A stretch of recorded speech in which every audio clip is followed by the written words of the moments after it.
Do you like what you see? Would you like to create similar garments, but you don't know how to start, or even where to begin? This isn't magic. In this video, I'll show you what you're doing wrong. Then I'll carefully break down what you should be doing instead. By the end of the video, we'll clarify what actually matters and what doesn't. Hi, my name is Adam, and this is Chimera Studio. Grab a notebook, pick up a pen, sit back, and let me explain everything. Starting from zero: gloves, form, failure, and learning with intention. This is not about gloves, but gloves are where we start. Let's get one thing out of the way immediately. This text is not really about gloves. Gloves are the entry point. They are small enough to be manageable, complex enough to be humbling, and unforgiving enough to expose every weak assumption you have about design, craftsmanship, and learning.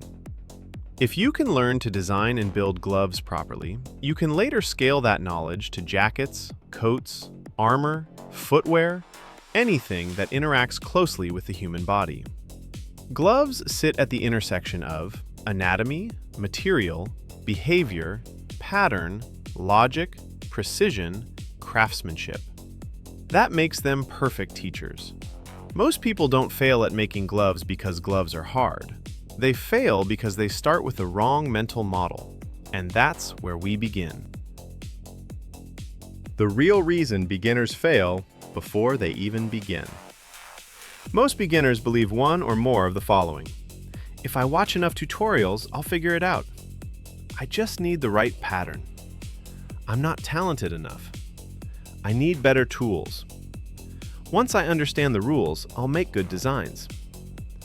All of these are either half-truths or complete distractions. The real reason people fail is simpler and harsher. They are trying to succeed too early. They want the first glove to be wearable. They want the second glove to look professional. They want validation before understanding. That mindset guarantees frustration. In craft and design, failure is not a side effect. Failure is the core mechanism of learning, but only if you know how to fail correctly. Failure has a job, and you're probably using it wrong. Most people treat failure as something to avoid something personal proof of incompetence. In reality, failure has a very specific function. Failure exists to give you information you cannot get any other way. A failed glove tells you things no book can, where material tension collapses, where anatomy was misunderstood, where your pattern logic breaks under movement. If you skip failure, you skip data. Here's the critical distinction. Random failure wastes time. Directed failure builds mastery. Your goal is not to make gloves. Your goal is to design experiments disguised as gloves. Why gloves are the perfect first project? Let's talk about why gloves specifically matter. A glove has almost no tolerance for error, must match anatomy, precisely immediately reveals proportion, mistakes, punishes decorative thinking without structure. You cannot hide behind oversized silhouettes, heavy layering, loose fits. Every millimeter counts. That's why beginners instinctively avoid gloves, and that's exactly why they should not. If you start with something forgiving, you learn bad habits, compensating instead of solving, hiding mistakes instead of understanding them. Gloves don't allow that. Stop thinking.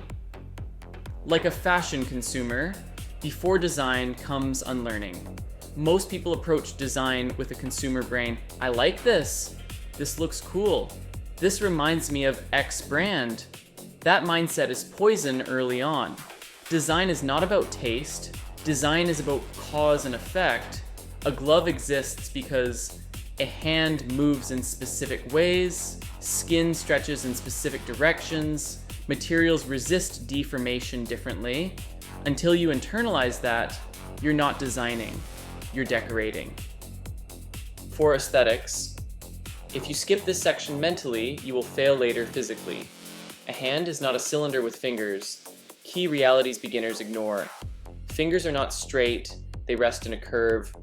The thumb is a separate system, not an attachment. The back of the hand and palm behave differently. Knuckles require expansion, not compression. A glove that looks good flat often fails in motion.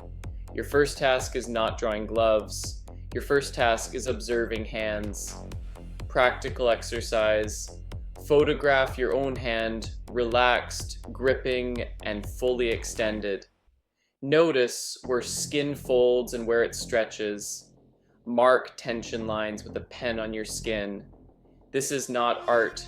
This is mechanical study. Form is frozen movement. Here's a principle you'll return to again and again. Good form is movement that has been paused intelligently. A glove designed for a relaxed hand will fail when gripping. A glove designed for gripping will look distorted when relaxed. So you must choose. What is the default state of this object? Every design decision follows from that choice. Beginners often try to design for everything. That guarantees mediocrity. Learning on purpose, systems, variables, and why. Motivation doesn't matter.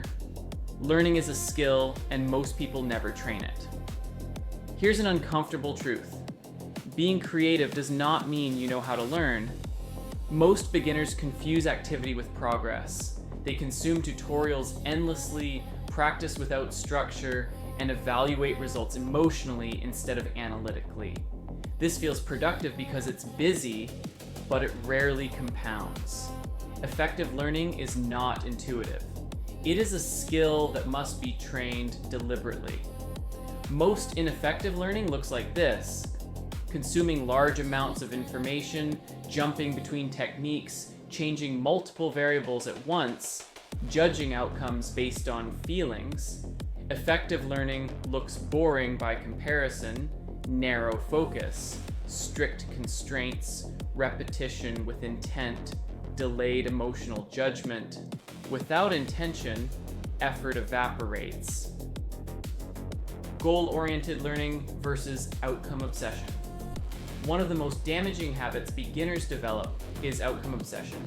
I want to make a good glove is not a goal, it's a wish. A useful goal is specific, testable, and limited. Compare, I want this glove to look professional, versus I want to understand how thumb insertion angle affects grip strength. The first goal produces anxiety and vague disappointment. The second produces data.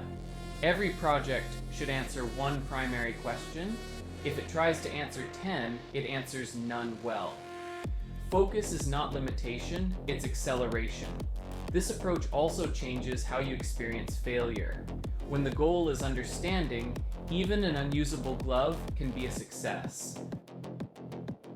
One variable at a time. The discipline that saves years. There is a simple rule that separates long-term improvement from burnout: change one thing per iteration. This feels painfully slow to beginners. It feels uncreative. It feels restrictive. It is also the fastest way to build real skill. Examples: same pattern, different material, same material, different seam placement, same construction, different proportions. When you change everything at once, you can't trace cause and effect. You don't know what improvement or regression came from which decision. Professionals improve quietly because they isolate variables. Amateurs burn out loudly because they chase novelty instead of understanding. Why motivation is irrelevant and systems are everything. Motivation is unreliable. It fluctuates with mood, validation, and energy. If your progress depends on motivation, your progress will stall. Systems don't care how you feel. You don't need inspiration. You need a repeatable process that functions even on bad days. A simple learning system looks like this. 1. Define one learning question. 2. Build the simplest object that tests it. 3. Observe failure without ego. 4. Write down what happened. 5. Adjust one variable. 6. Repeat. That's it. That's the entire framework most people never apply consistently. When this becomes habit, confidence follows naturally, not because you believe in yourself, but because you've seen patterns repeat. The point where most people quit and why they're wrong. Most people quit after 3 to 5 failed attempts. There's no validation yet. Doubt grows. Progress feels invisible. They conclude, I'm not cut out for this. What actually happened? They never defined the purpose of failure. They expected confidence before competence. That expectation is backwards. Competence builds quietly. Confidence arrives late. If you understand this, you're already ahead of most people who try and quit. What comes next? From here, the foundation is set. Next steps naturally lead into material behavior, leather, fabric, synthetics, why some materials teach faster than others, how to design glove forms intentionally, how to build a personal learning roadmap instead of copying others. Without this foundation, technique collapses under complexity. With it, progress compounds. Why everything you learned so far actually matters. Everything discussed so far, the way you approach patterns, failure, learning systems, and intentional iteration, is not theory for theory's sake. It is the structural foundation of glove sculpting. Without it, sculpting gloves becomes guesswork. With it, sculpting becomes controlled, readable, and repeatable. Glove sculpting is often misunderstood as a purely visual task. Shaping fingers, smoothing surfaces, adding wrinkles, and refining silhouettes until the model looks right. This mindset leads to models that may appear convincing in a still image, but collapse under closer inspection, animation, or real-world logic. True glove sculpting begins long before you touch a sculpting brush. It begins with understanding that a glove is not a decorative object placed on a hand. It is a functional interface between anatomy and material. Every fold, seam, and surface break exists because of movement, tension, compression, or construction logic. If those forces are not present in your thinking, they will be missing from your sculpt, no matter how skilled you are technically. That is why the earlier foundations matter. When you treat patterns as logic diagrams rather than templates, you start sculpting with intent. You understand where volumes need to exist, where material must give, and where it must resist. Your sculpt stops being a vague skin wrapped around fingers and starts becoming a believable manufactured object. When you embrace ugly early results and exaggerated forms, you train your eye to recognize structural truth instead of surface prettiness. This translates directly into sculpting, where subtle errors in proportion or tension can destroy realism. Exaggeration teaches clarity. Clarity teaches control. When you learn one variable at a time, your sculpting improves faster. Instead of randomly adding wrinkles, noise, or detail, you know why a surface behaves the way it does. You're no longer guessing where detail should go. You're placing it because the form demands it.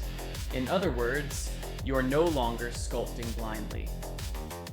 Alright, thank you for watching my video. If you found it useful, leave a like and consider subscribing. I'd love to hear your thoughts in the comments. In other words, you're no longer sculpting blindly.